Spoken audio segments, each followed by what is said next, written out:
आप सबको जय मसीह की। हम आज परमेश्वर के पवित्र वचन से देखते हैं मत्ती रचित सुसमाचार 12 अध्याय। पद का प्रभु उस समय यीशु सबत के दिन खेतों में से होकर जा रहा था और उसके चेलों को भूख लगी तो वे बालें तोड़कर खाने लगे। फरीसियों ने यह देखकर उससे कहा, देख तेरे चेले वह काम कर रहे हैं जो सबत के दिन करना उचित नहीं। उसने उनसे कहा, क्या तुमने नहीं पढ़ा कि दाऊद ने जब वह और उसके साथी भूखे हुए तो क्या किया? वह कैसे परमेश्वर के घर में गया और भेंट की रोटियां खाईं, जिन्हें खाना ना तो उसे और ना उसके साथियों को, पर केवल याजकों को उचित था। या क्या तुमने व्यवस्था में नहीं पढ़ा कि याजक सबत के दिन मंदिर में सबत के दिन की विधि को तोड़ने पर भी निर्दोष ठहरते हैं? पर मैं तुमसे कहता हूँ कि यहाँ वह है जो मंदिर से भी बड़ा है। यदि तुम इसका अर्थ जानते, मैं दया से प्रसन्न होता हूँ, बलिदान से नहीं, तो तुम निर्दोष को दोषी न ठहराते। मनुष्य का पुत्र तो सबत के दिन का भी प्रभु है। सूखे हाथ वाले मनुष्य को चंगा करना।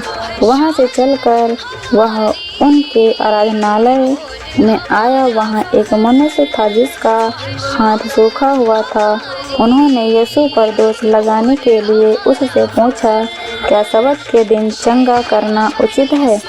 उसने उनसे कहा, तुम में से ऐसा कौन है जिसकी एक भी भेड़ हो और वह सबत के दिन गड्ढे में गिर जाए तो वह उसे पकड़ कर ना निकाले?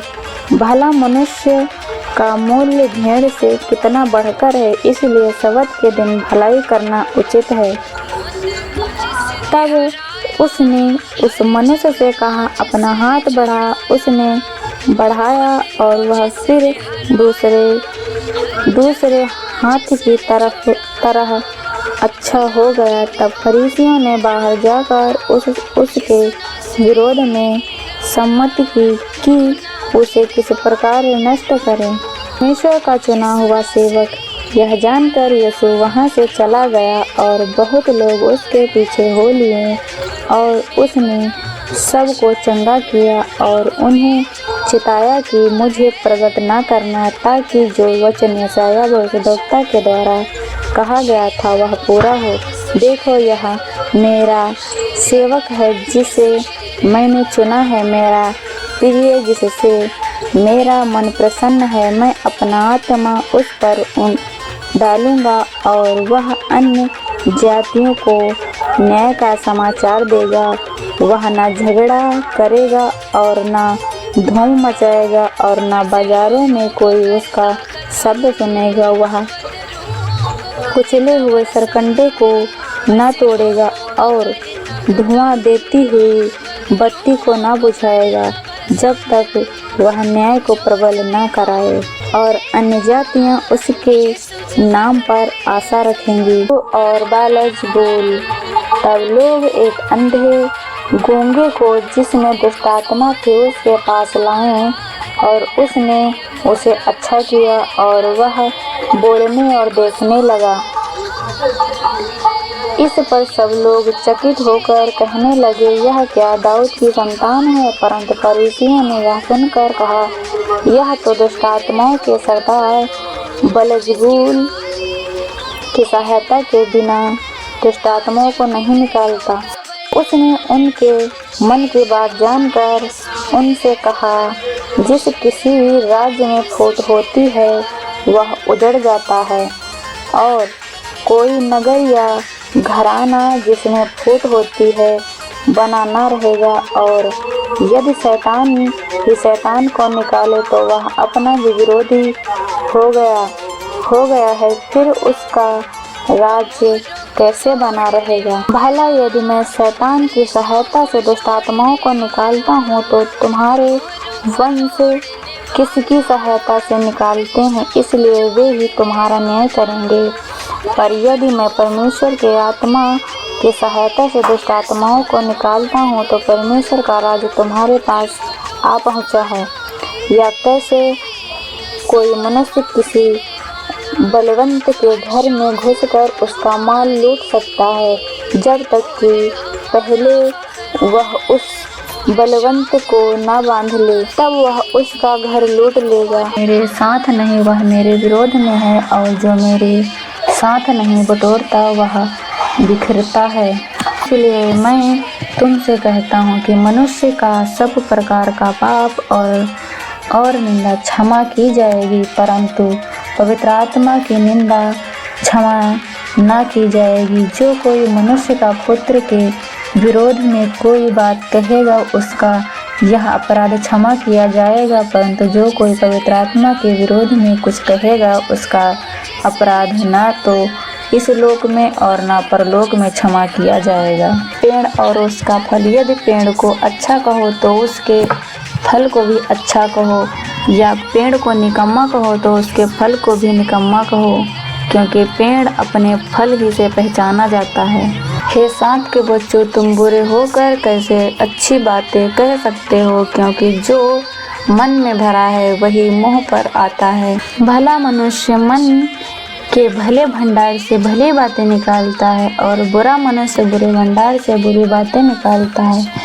और मैं तुमसे कहता हूँ कि जो निकम्मी बातें मनुष्य कहेंगे, न्याय के दिन वे हर एक उस बात का लेखा देंगे, क्योंकि तू अपनी बातों के कारण निर्दोष और अपनी बातों ही के कारण दोषी ठहराया जाएगा। स्वर्गीय चिन्हों की मांग। इस पर कुछ शास्त्रियों और फरीसियों ने उससे कहा, हे गुरु, हम तुझसे एक चिन्ह मांग देखना चाहते हैं। उसने उन्हें उत्तर दिया, इस युग के बुरे और विचारे लोग चिन्ह ढूंढते हैं, परंतु योना भविष्यद्वक्ता के चिन्ह को छोड़ कोई और चिन्ह उनको न दिया जाएगा। योना 3 रात दिन जल जंतु के पेट में रहा, वैसे ही मनुष्य का पुत्र 3 रात दिन पृथ्वी के भीतर रहेगा।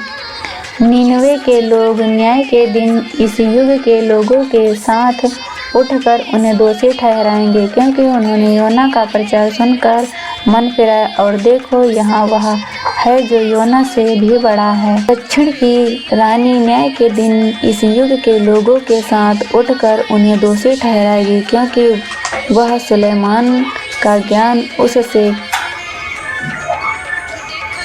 ज्ञान सुनने के लिए पृथ्वी के छोर से आई, और देखो यहाँ वह है जो सुलेमान से भी बड़ा है। अधूरे सुधार से विपत्ति। जब अशुद्ध आत्मा मनुष्य में से निकल जाती है तो सूखी जगहों में विश्राम ढूंढती फिरती है और पाती नहीं। तब कहती है, मैं अपनी उसी घर में जहाँ से निकली थी लौट जाऊंगी, और लौटकर उसे सोना झाड़ा बुहारा और सजाया पाती है। तब वह जाकर अपने से और बुरी 7 आत्माओं को अपने साथ ले आती है, और वे उसमें बैठकर वहाँ वास करती हैं, और उस मनुष्य की पिछली दशा पहले से भी बुरी हो जाती है। इस युग के बुरे लोगों की दशा भी ऐसी ही होगी। कि माता और भाई। जब वह भीड़ से बातें कर ही रहा था, तब उसकी माता और भाई बाहर खड़े थे और उससे बातें करना चाहते थे कि किसी ने उससे कहा, देख तेरी माता और तेरे भाई बाहर खड़े हैं और तुझसे बातें करना चाहते हैं। यह सुनकर उसने कहने वाले को उत्तर दिया, कौन है मेरी माता और कौन है मेरे भाई? और अपने चेलों की ओर अपना हाथ बढ़ाकर कहा, देखो मेरी माता और मेरे भाई ये हैं, क्योंकि जो कोई मेरे स्वर्गीय पिता की इच्छा पर चले वही मेरा भाई और मेरी बहन और मेरी माता है। Good bless you. आमीन।